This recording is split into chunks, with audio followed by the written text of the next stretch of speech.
जय जिनेन्द्र। एक घटना याद आ रही है। एक लड़के को फांसी की सजा हो गई और कानून के हिसाब से जेलर ने उससे पूछा कि तुम्हारी अंतिम इच्छा क्या है। उसने कहा कि मेरी अंतिम इच्छा अपनी मां से मिलना है।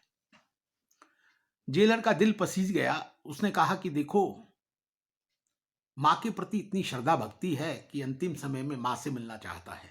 मां को बुलाया गया। लड़के ने कहा कि मां, थोड़ा पास आओ, मैं तुम्हारे कान में कुछ कहना चाहता हूं। मां ने अपना कान उस लड़के के मुंह की तरफ किया तो उसने बड़े जोर से अपनी मां के कान पर काटा और मां के कान में से खून बहने लगा। जेलर गुस्से में लाल। उसने कहा कि मरते मरते तुम इस तरह की नीच हरकत करना चाहते हो। उस लड़के ने कहा, जेलर साहब, आज यदि मैं फांसी के फंदे पर चढ़ रहा हूं तो उसके लिए मेरी मां जिम्मेवार है। जिस दिन मैं स्कूल से पहली पेंसिल चुरा कर लाया था और मेरी मां को पता लग गया था, यदि उसी दिन इसने मेरे कान ऐंठ दिए होते तो ये फांसी का फंदा आज मेरे गले में ना लटकता। बात यहां खत्म हो गई, लेकिन एक संदेश है कि जब गलतियों पर हम चुप हो जाते हैं या गलतियों को जब हम प्रोत्साहन देते हैं तो वो छोटी छोटी गलतियां विस्फोट बनती हैं और समाज का और देश का बहुत बड़ा नुकसान करती हैं। आज मेरे समाज की यही हालत हो रही है। वीर लोकाशाह से जो परंपरा शुरू हुई, अनेकानेक संयमी तपस्वी आचार्यों ने, मुनियों ने परिसय सह सह कर, अपनी साधना का पसीना बहा बहा कर, अपने तप की ज्योत जला जलाकर इस उपवन को हरा भरा किया।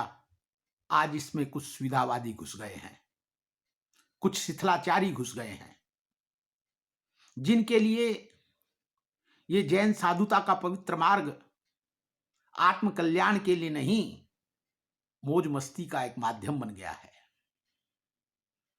जो आज साधना में नहीं रमना चाहते, उनकी दृष्टि साधनों पर है।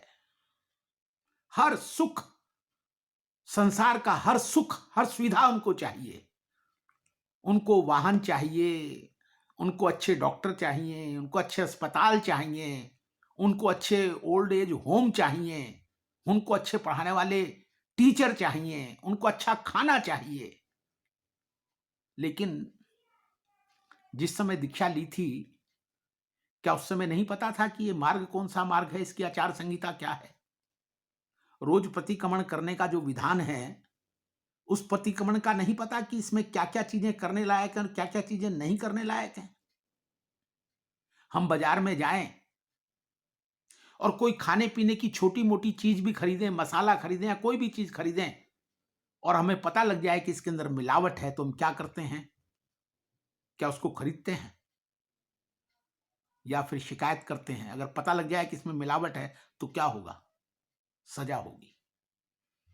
अनजाने में कोई भूल हो जाए, वह गलती है, लेकिन जानबूझकर जो किया जा रहा है वह अपराध है, और अपराध का निराकरण दंड से होगा।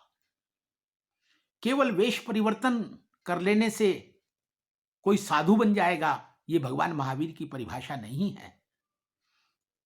जितनी आचार संहिताएं इनके साथ जुड़ी, जिन प्रतिज्ञाओं को लेकर आजीवन सामायिक करने का व्रत लिया, आज उन सबकी धज्जियां उड़ाई जा रही हैं।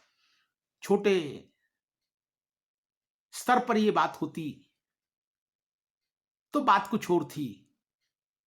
आज तो कुछ ही लोग बचे हैं, एक पर्टिकुलर, यदि हम शमन संघ की बात करें, जो समाचारियां शमन संघ ने अपने लिए खुद तय करी, आज उन समाचारियों का पालन करने वाले कम हैं और उसका उल्लंघन करने वाले ज्यादा हैं।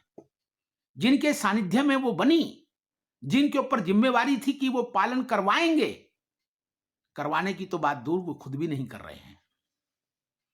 और तुर्रा यह है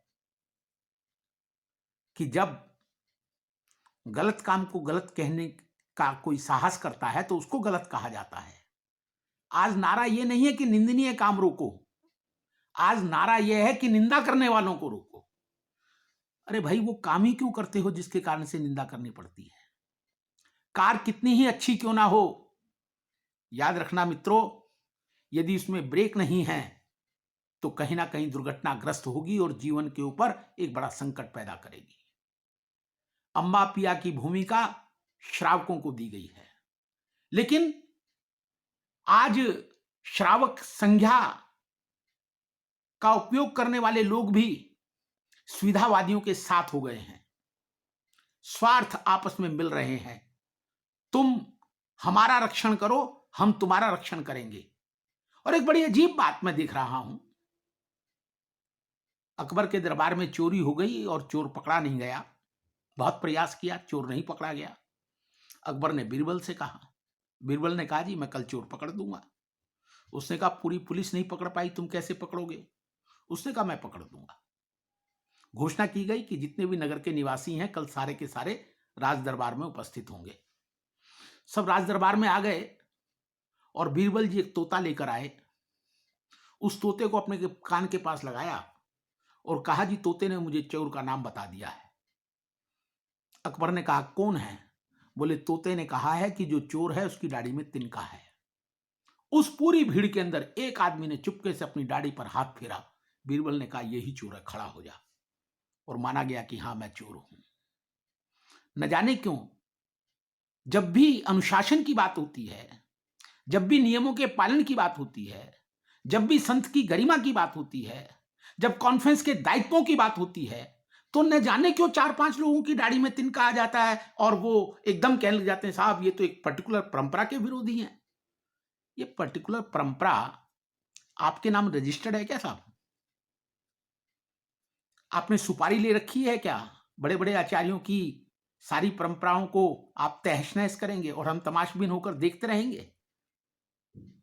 यदि आपने ये ठान रखी है कि इस भवन को गिराना है, तो भी हमारा भी ये संकल्प है कि हमें इस भवन को बचाने के लिए प्रयासरत रहना है। इसलिए भगवान महावीर की शब्दावली में गलत करना गलत है और गलत को देखते रहना और प्रतिकार न करना उससे बड़ा गलत है। यह समय है कि हम गलत के खिलाफ अपनी आवाज उठाएं। जय जिनेन्द्र।